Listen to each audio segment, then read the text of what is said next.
Hey guys, welcome back to another video. Today we're going to do a dryer and washer pedestal with added features like storage area for your basket, a stand to put your basket while loading your clothes, as well as additional storage at the bottom. So without further ado, let's go ahead and get started.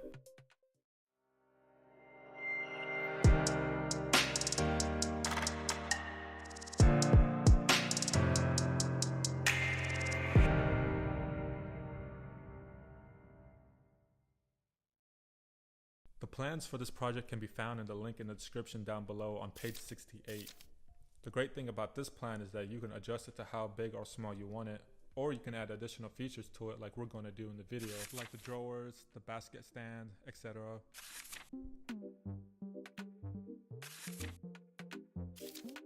First, we're going to measure our boards and then cut it down to size.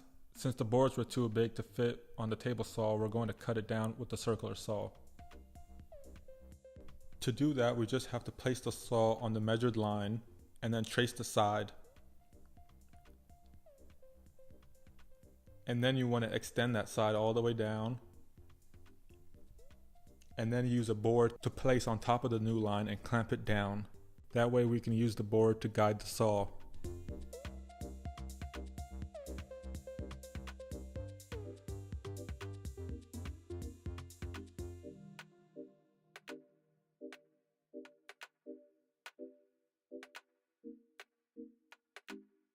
Once we have the boards cut, we can grab the three sides, and with the longer side using the Kreg jig, we can drill pocket holes on both sides. Then we can secure it to the shorter boards using 1 1/4 inch pocket hole screws.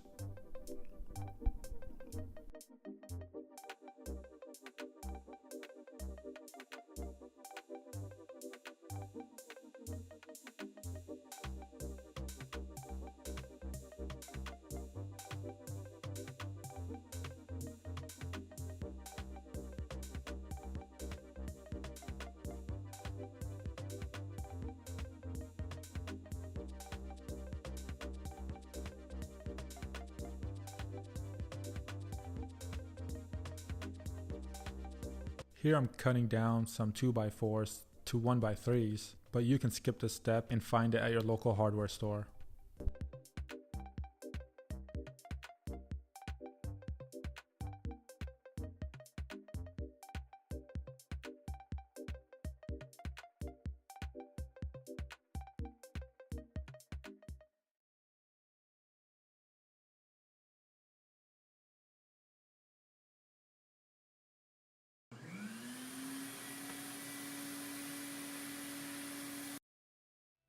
Here I'm connecting the 1x3s in the shape of a ladder, but the sides being flat, and I'm connecting them by pocket hole screws and glue. And this is going to be for the base of the stand.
And here I'm securing it with 1 1/4 inch screws.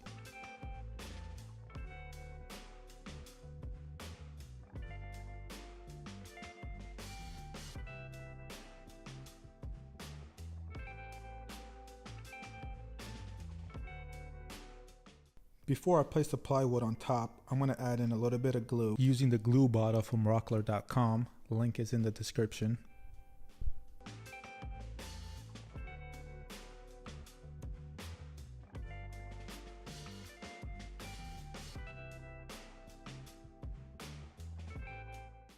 Once the board is down, we can secure it with pocket hole screws.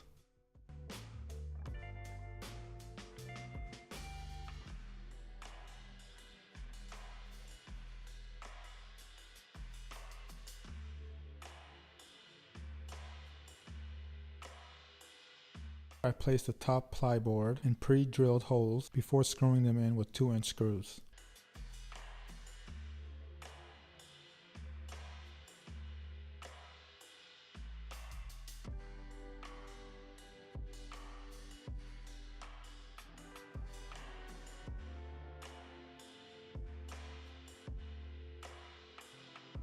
Now we can cut 2 boards for the dividers.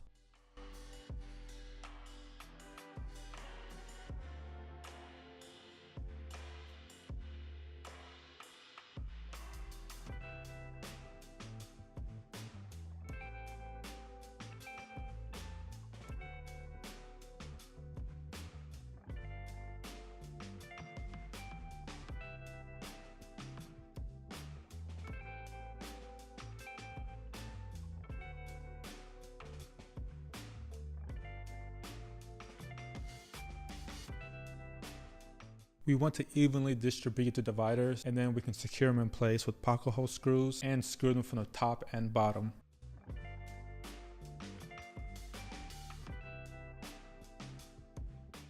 Now I'm installing the trim. It's a very simple trim, but it stands out a lot. And I'm securing that with glue and 1.5-inch brad nails.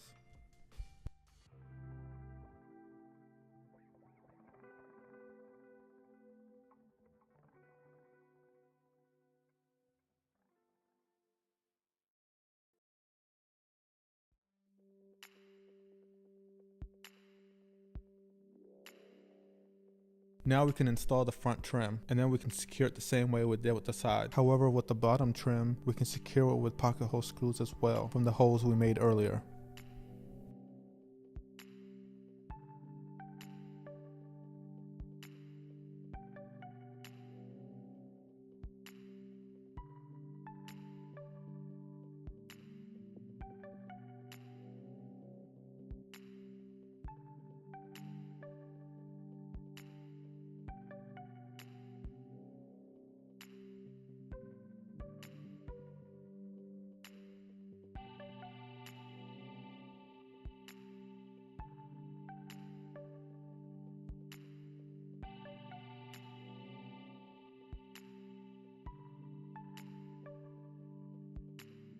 This top trim can just be the same length as the plyboard at 3/4 inch.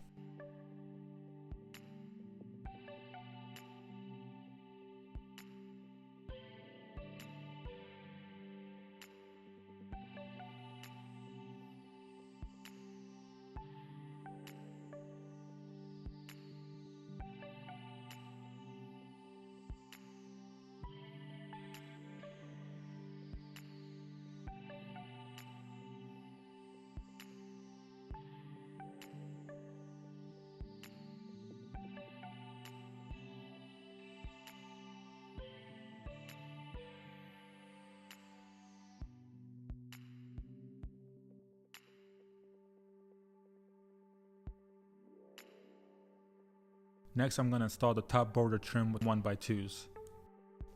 I'm going to cut the ends at a 45-degree angle and line the edge 3/4 of an inch in.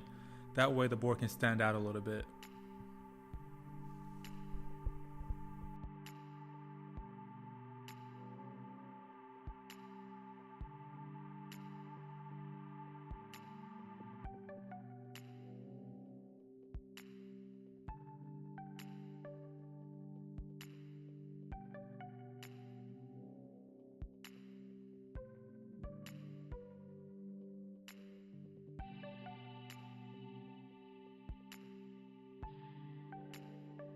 I'm placing this 1x2, 1.5 inches away from the top to divide the 2 drawers.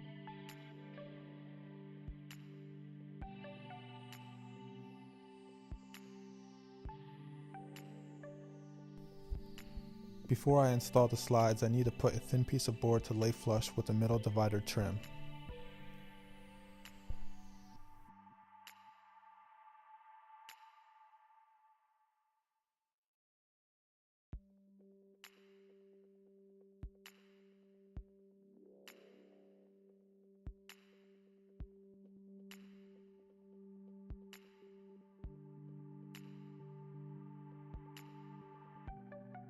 Once I put both slides, I can cut out a 3/4 inch board 1/2 inch smaller on both sides, and make it the same length as the slides.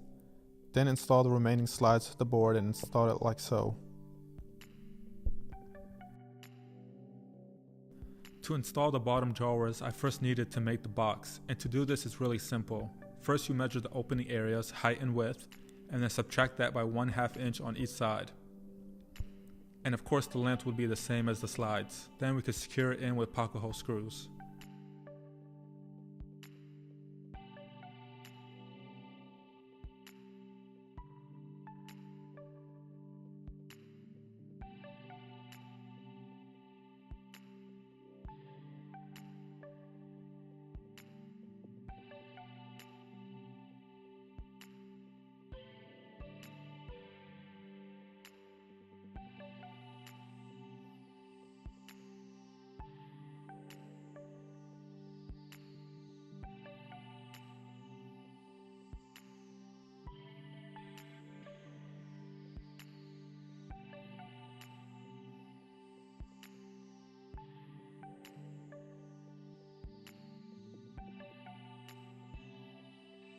For the bottom base, I'm just going to cut a 1/4 inch plywood board and secure it with brad nails.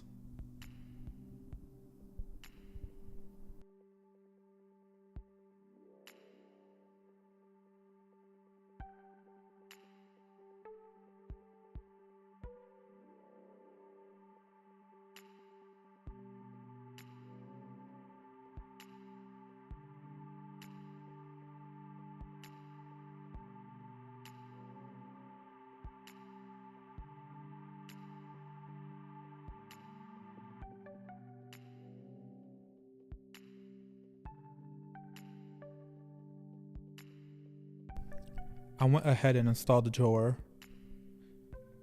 and if you have to make small adjustments, go ahead and do so to get a proper slide.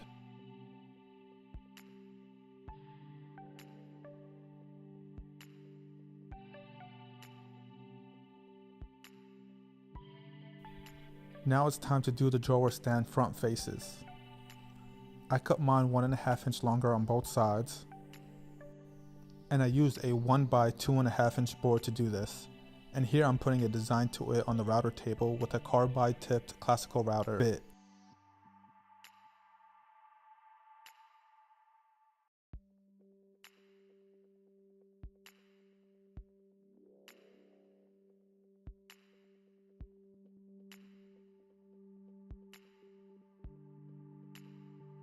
We're going to leave this to the side for right now and focus on the bottom drawer front face. Now for this face, we're going to cut out a 1/4 inch plywood to the length you want the face to be, and then cut 4 common 1x2s with 45-degree angles. I also did the router edge design to this one too, but only to the outer edge.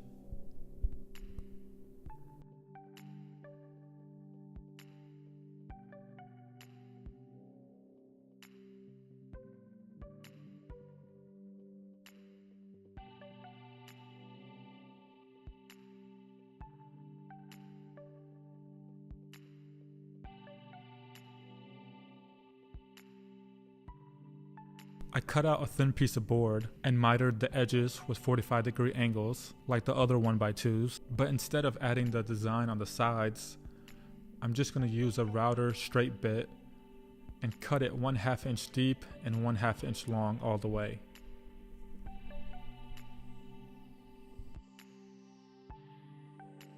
I filled all the holes with wood filler, but then I realized I forgot to do the bottom trim.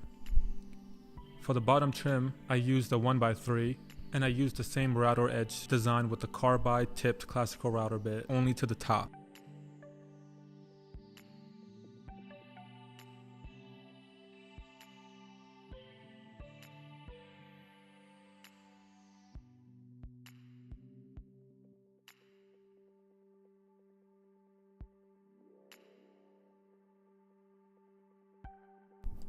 Next, I can insert 150 grit sandpaper and give it a quick sanding.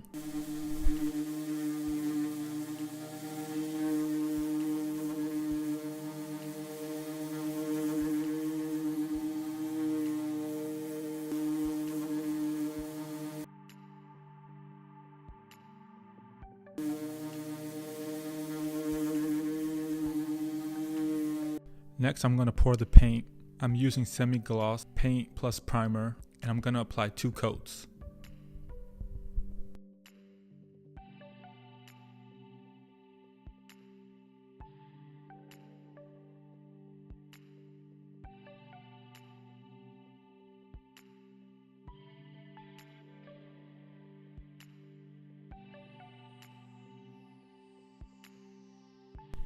Here I'm adding a finish called polyacrylic to protect the paint and the wood, and I'm applying 2 coats as well.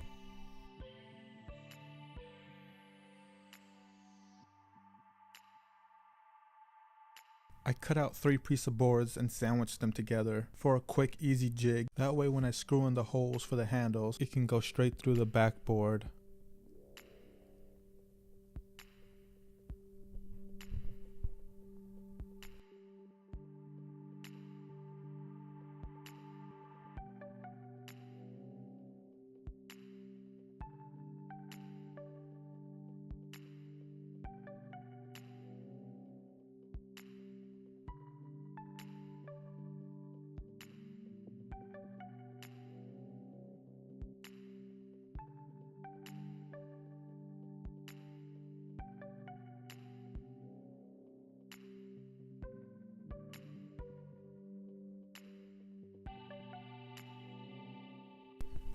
Then to do the bottom handle, I'm just gonna place a board to level it, then we can secure it with screws, and then we'll be all done.